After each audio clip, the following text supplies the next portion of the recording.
New Orleans signed C.J. Spiller for something other than sitting on the fucking bench. 31 other passes that should have been intercepted with one. So that's why I have David Johnson on my board higher. If you're doing a live draft, wait till you're drunk to draft this guy. We welcome you to the Fifth Down! What up, Fifth Downers? This is Johnny Slokes here at the Fifth Down Fantasy Football Podcast. I'm going solo today for episode 38, your Week 8 waiver wire show. It's K-Mill, he's out getting married this week, so you can go ahead and congratulate him on Twitter at K-Mill5thDown. I finally got him on Twitter, so go ahead and follow him. I'll say it again, at K-Mill, K-M-I-L-L, 5th Down. Go ahead and follow him. You can also follow us on the 5th Down FF.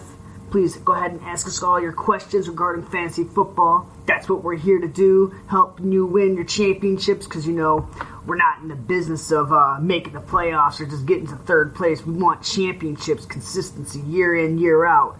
And if you've been listening to us since March, first of all, you must be serious hardcore fantasy football players. And second of all, thank you for the support. Please tell all your friends about us, unless, of course, you know, you're in the same league as them, which in that case, you know, we understand. But before I get started, I just want to go over some news and notes. I'm sure some of you guys have already heard that Arian Foster, he has retired from the NFL at the age of 30. He just turned 30 earlier this August. He had 6,527 career rushing yards and 68 total touchdowns. He was a Texan great on a short career full of what-ifs. Like, what if he could have stayed healthy more often? Who knows where he'd be at this point, but gotta congratulate him on a great career. Tevin Coleman, he injured his hamstring this past weekend, and he's doubtful for Week 8 at this point, so we'll definitely have to monitor that situation. It could be a monster workload for Devontae Freeman.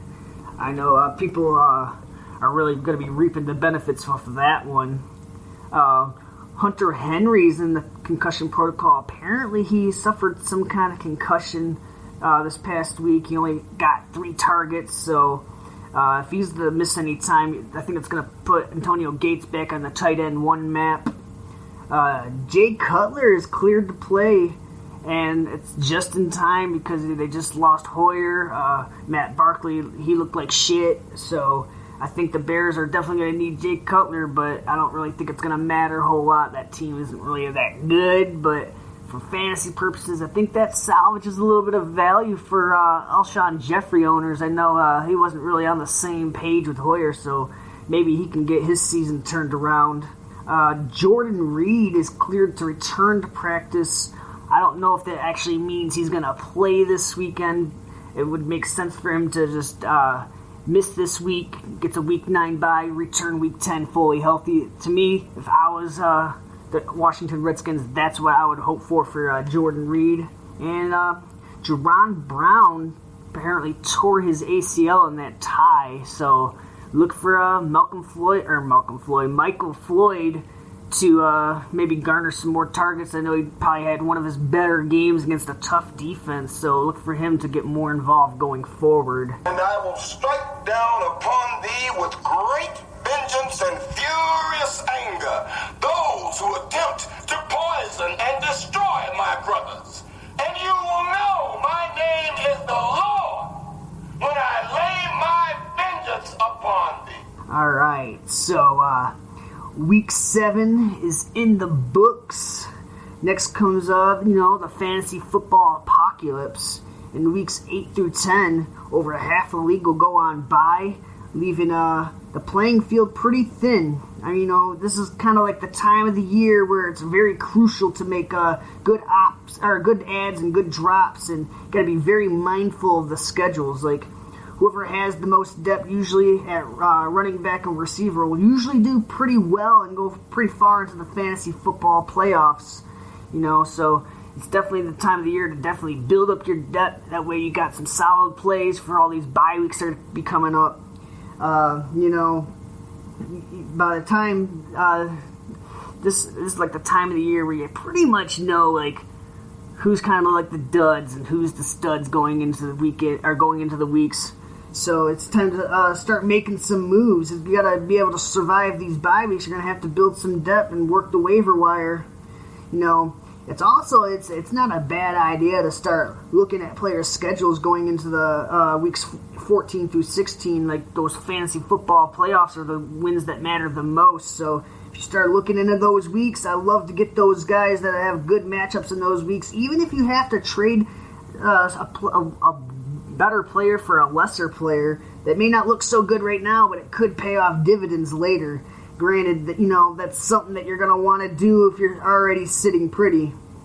Really fast, I just want to go over some players to target based off a playoff schedule. Some teams that I was looking at is Carolina, weeks 14 through 16. They play San Diego, Washington, and Atlanta. I've already made the trade for Kelvin Benjamin earlier this year. I think he's still a good guy to target, especially because, those are some good matchups, and hopefully, Cam Newton gets his shit together.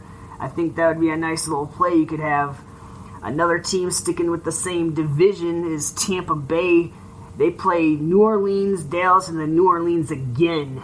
And Mike Evans has already been really good this year. Very well. He may be one of the top receivers this year. And I think that's definitely a guy, if you could try to swing a deal for him, it'd really be helpful. Even a guy that's not even playing right now, like Doug Martin. I know that you might be able to get him kind of cheap because he's injured, but he should be healthy by then, and he could really reap you the benefits in your playoffs. So that's definitely another guy you could target. Oakland plays, I know they do play Kansas City week 14, but week 15 and 16 they get San Diego and Indianapolis. So I like both of those receivers, Amari Cooper and Michael Crabtree. I think those are definitely some guys you can target now. That'd be really great for you. And once again, in the same division, San Diego. They do play Carolina week 14, but they get Oakland and Cleveland weeks 15 and 16.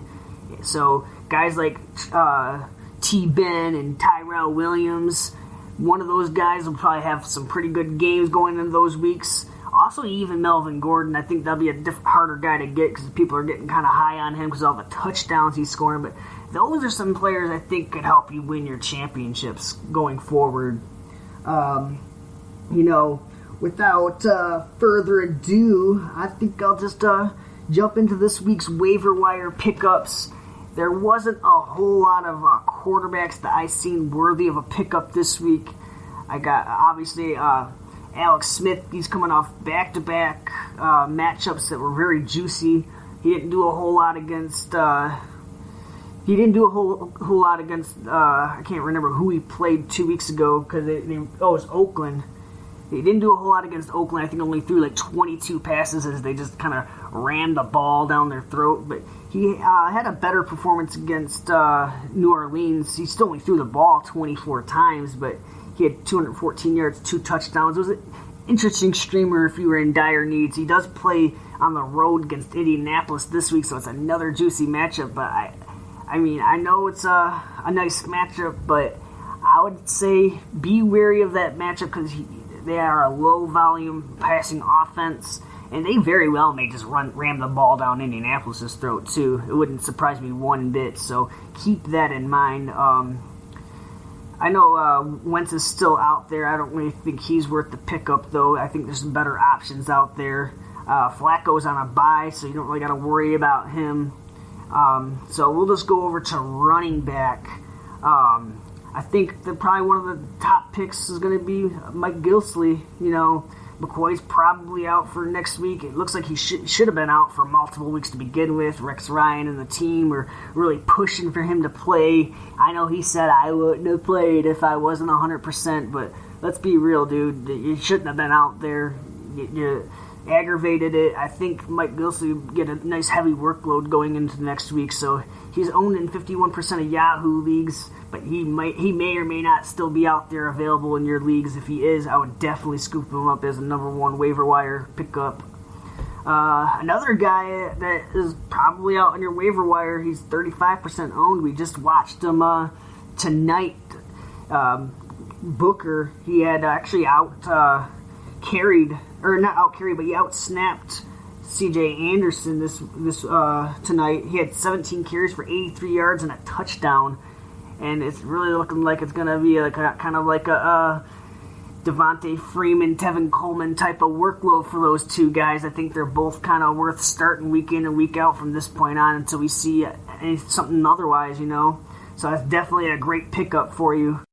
Another guy that's kind of interesting, it may or may not work out for you, but Matt Asiata is 21% owned, and it kind of looked like McKinnon was dealing with some ankle injury, so if he's available, it's definitely worth the pickup. He actually had a pretty good game last week. He had 12 carries for 55 yards, 6 catches for 25 yards. That's 18 touches for 80 yards. I think he might be able a nice little plug and play. So definitely pick him up if he's available. And you got like an IR spot. I know there's really no timetable for him yet, but Deion Lewis is still out there in a lot of leagues. He's 27% owned. If you have an IR spot, I think it would definitely be worthy of picking him up, stashing him on your bench, especially if you have a deeper bench. And he could pay off dividends coming down. I know they've been using James White in that passing down role, but let's just face it, James White is not a Deion Lewis. He just doesn't do the things that he can do. Obviously, you still would have to worry about his injury history. He is an injury-prone running back. He was out of the league for 3 years because of injury, so keep that in mind. But I definitely think that could be like a running back, too, to have on your team down the stretch. Could definitely help you out in your fantasy football playoffs. So definitely look for him. If you're looking a little bit deeper for help, I know he has a pretty tough matchup going in next week. He plays Minnesota, but Kadeem Carey actually outsnapped Howard and he outgained him. I think that it's looking like a murky situation. There's definitely better options out there, but if you're in dire need of a running back, it wouldn't hurt to have him on your bench at least. So keep that in mind. If for some reason you're in like a slow baby league and Jaquiz Rodgers is still out there, I think he is pretty much a running back one at this point, just on sheer volume alone. Sometimes opportunity outweighs actual ability, and I think this is one of those cases because, Jaquiz Rodgers, the 2 games that he's started, he's gotten 30 carries and 26 carries, and he's went over 100 yards both times. He's gotten 56 carries for 255 yards in 2 games, adding in another 6 receptions. If he's definitely out there, he really shouldn't be, but if he is, definitely that would be my number one waiver wire pickup because that guy's getting all the carries. They really don't have anybody else over there. I know they did it, signed Antoine Smith, but, I'm not really too worried about him. He didn't really see the field, so, yeah, Jaquiz Rodgers is going to Jaquiz all over your team's face some weeks because I know, he's not really that talented, but, definitely worth a pickup.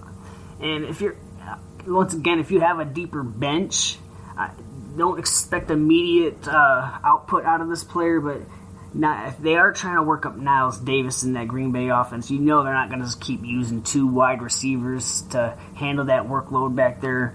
Eventually, they're going to want to get Niles Davis involved. So definitely, if you have a deeper bench, you could also add him.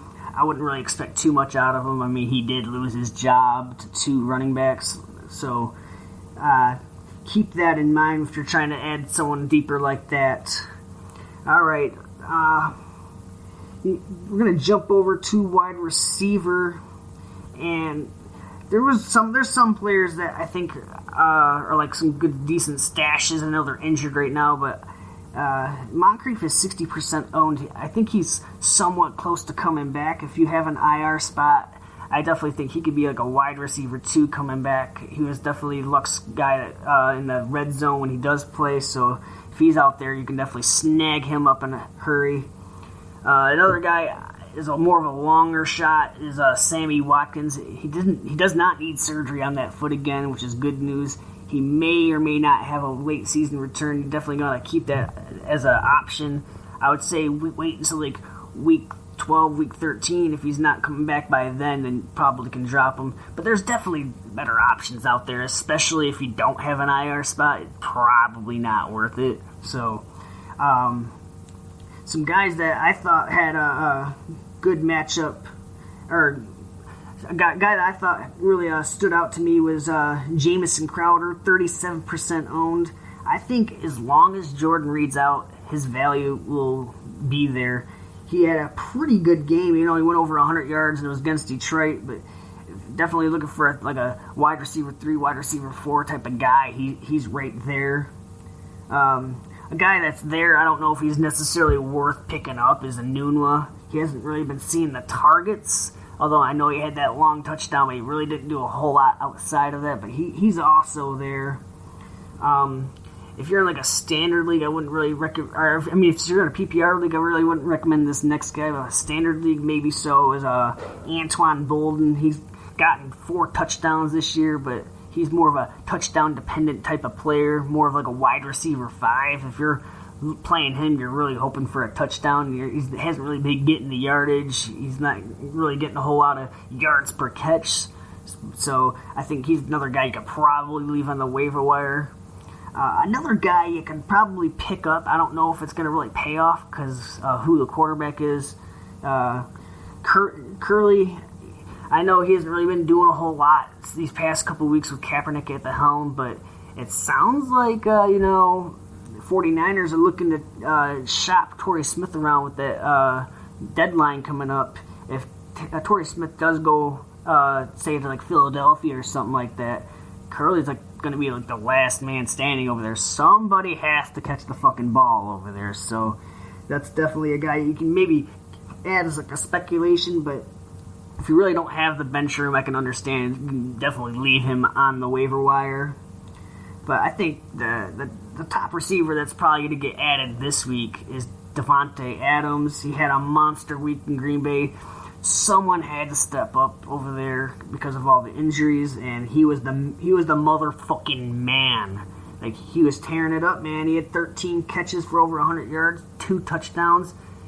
See what happens when you can actually catch the ball? It's amazing what happens when you don't drop the ball every fucking time. So if he can keep that going, he can definitely be a guy you could plug into your lineup. And once again, if you're in a slow baby league and they haven't really picked up Ty Montgomery, you can definitely scoop him up. Be wary though. I know in some fantasy formats, he's still a wide receiver. If you want to put him as a receiver, fine, but I think you feel more comfortable having him as a flex play just because of the way he's being utilized. He's not going to get a high yards per reception, but he's still going to catch the ball a shit ton out of the backfield. He's going to get carries. He's going to be utilized in that backfield because, let's face it, Green Bay doesn't have any healthy running backs at this point. So I know Aaron Rodgers came out and said, hey, I see him as a running back at this point, and I agree. I think that fantasy formats should have him as a running back because he's definitely not being utilized as a receiver. But if he's owned in 63% of Yahoo leagues, if he's available, first off, let me join your league, and second off, scoop him up. So, that pretty much does it for wide receiver. For tight ends, there's not a whole lot that I really like out there. You got Cameron Brate, 31% owned. I think he could do better out there than that. Another guy that's 31% owned that I think you should own over him is Jack Doyle. He's been on a fucking tear ever since Dwayne Allen went out. He had 4 catches for 53 yards and a touchdown the week before this, and then he just returned that with 9 catches on 10 targets for 78 yards and a touchdown. So as long as they got those injuries over there in Indianapolis, I think he kind of looks like the number 2 option over there in Indianapolis, which is a pretty good option to be in that kind of offense. You got Jesse James, touchdown dependent. You could probably leave him there. Charles Clay is inconsistent. You could probably leave him there. A couple of guys I do like, though, is Vernon Davis. He's 23% owned in Yahoo leagues, and what a resurrection. All it took was an injury, but he's been playing 97% of the snaps over there in Washington. He had, 2 weeks ago, he had 2 catches, 50 yards, and a touchdown, and then against the Lions, he had 6 catches for 79 yards. He's looking like, especially in a thin tight end position this year, he's like a back-end tight end 1 at this point. Let's face it, Another guy I like that's probably unheard of. He's only 8% owned in a lot of leagues. I hope I'm saying this right, is Fedorowicz, the Texans tight end. He's been getting utilized, especially if you're in like a PPR setting.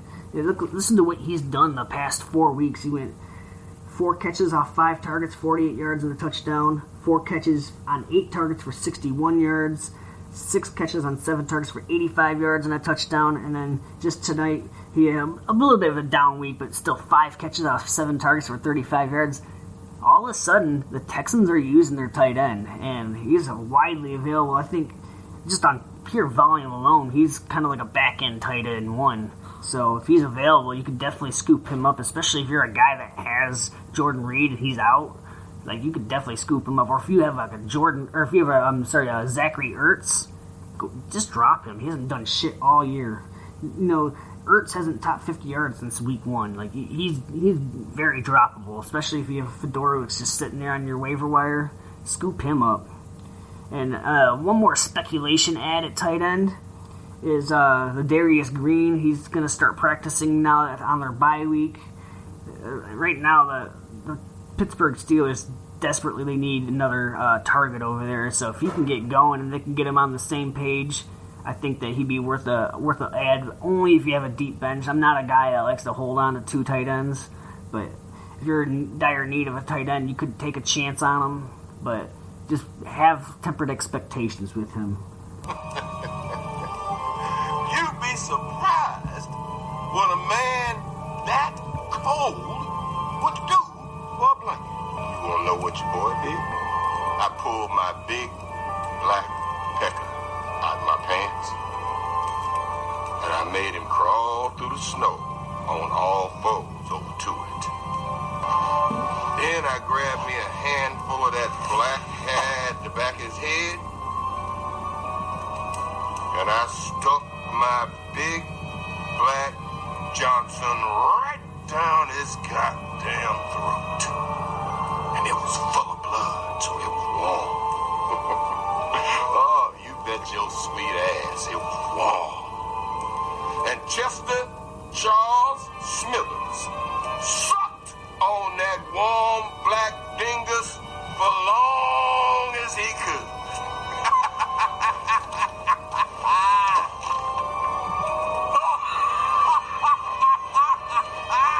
Whoa!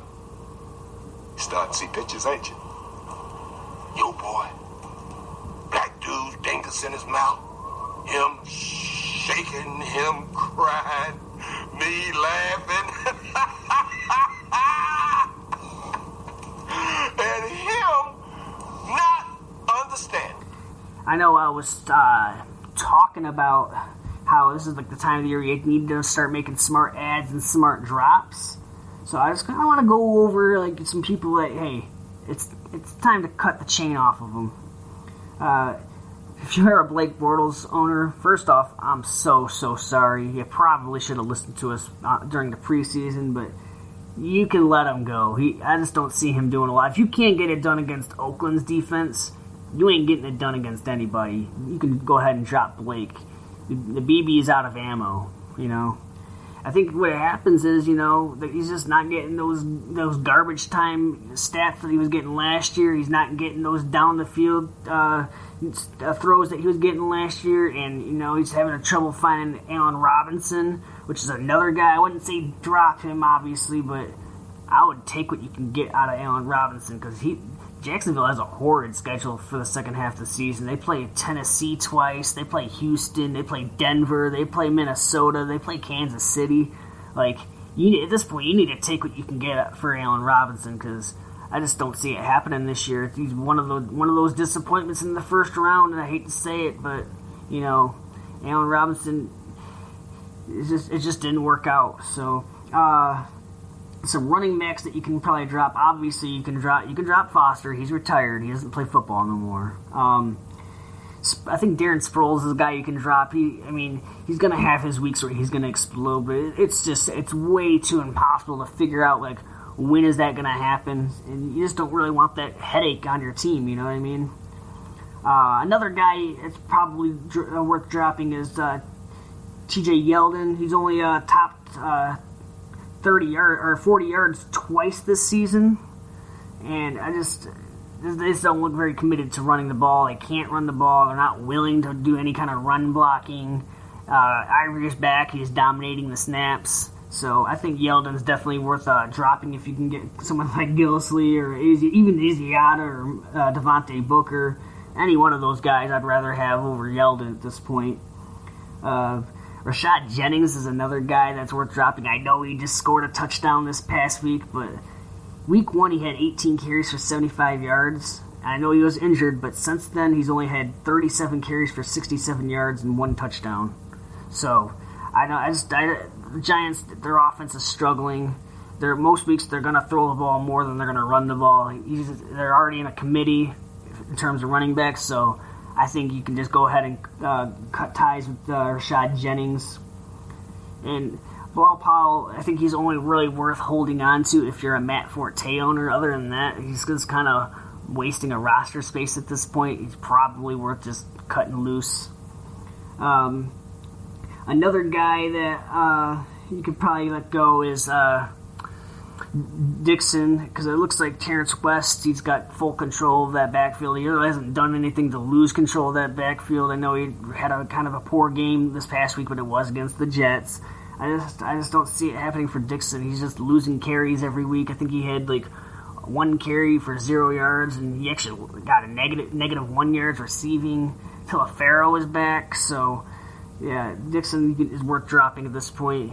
You could pretty much drop all of the San Francisco running backs that were picked up this week because they're Hyde will be back. So I'm not. It just looks like a committee. You don't know who's going to really get the ball from play to play. So I don't really. It's one situation you want to stay away from. You don't want to get into those committees and try to figure it out. It's just it's a headache. You don't want to fucking deal with it. I can understand that. Some receivers that you could probably drop.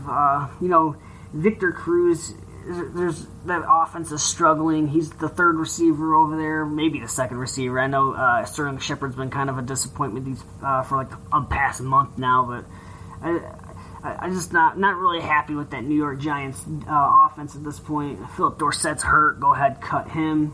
Mohamed Sanu, definitely worth dropping. He hasn't topped 50 yards since week 1. It just looks like, he is who we thought he was. I called him a shitload of fuck. He proved me wrong, and then after that, he did nothing but prove me right. So he's a shitload of fuck. Go ahead and drop him. Another guy you could probably drop is Chris Hogan. Not because I don't think he's talented. There's just too many mouths to feed over there in New England. Tom Brady spreads the ball around. Tom Brady hasn't thrown a single touchdown pass to a receiver this year. So I think Hogan's definitely worth dropping. A lot of people were asking me questions about Corey Coleman, like, hey, can we add this guy now? It looks like he's close to returning, but my answer is no. You're going to pick him up, but Cleveland's quarterback situation's a mess right now. I think they're on their 6th quarterback. Hogan was in the game. I think you could definitely do better than Corey Coleman at this point, just because you don't really know what you're getting out of him when he comes back. Torrey Smith, you could probably cut him because, obviously the 49ers don't want him on the team. They're trying to move him. If he goes to a team this late in the year, you're not going to get anything out of him. Some tight ends to drop. I already said you can drop Zachary Ertz. He hasn't topped 50 yards since week 1. Dwayne Allen's hurt. You could probably drop him. I can even understand if you want to drop Eric Ebron, but I think he's close to returning, so you could hold on to him. But other than that, there's some guys that you can pick up that will help you out more than that right now. I know it was a short show, but I think that if you listen to this, I think it'll help you out a little bit. I just want to thank you guys for all the support you've shown us since March. It's really come a long way. Please, you can listen to us on iTunes, Stitcher, Spreaker. Please rate and review us on iTunes. That'd be greatly appreciated. We need all the support we can get. We're an independent podcast trying to make it. We're trying to go up against the big dogs, so please help us out. We'd greatly appreciate it. That will pretty much do it for today's show. Please tune in. We will be recording our next show on Wednesday. It will be our ranking show Hopefully we can have a good one on hand. It'll be a great week, week 8. Hopefully a lot better than week 7. There wasn't a whole lot of great matchups, but please tune in for that one. That will do it for today's show. Stay classy, Fifth Downers.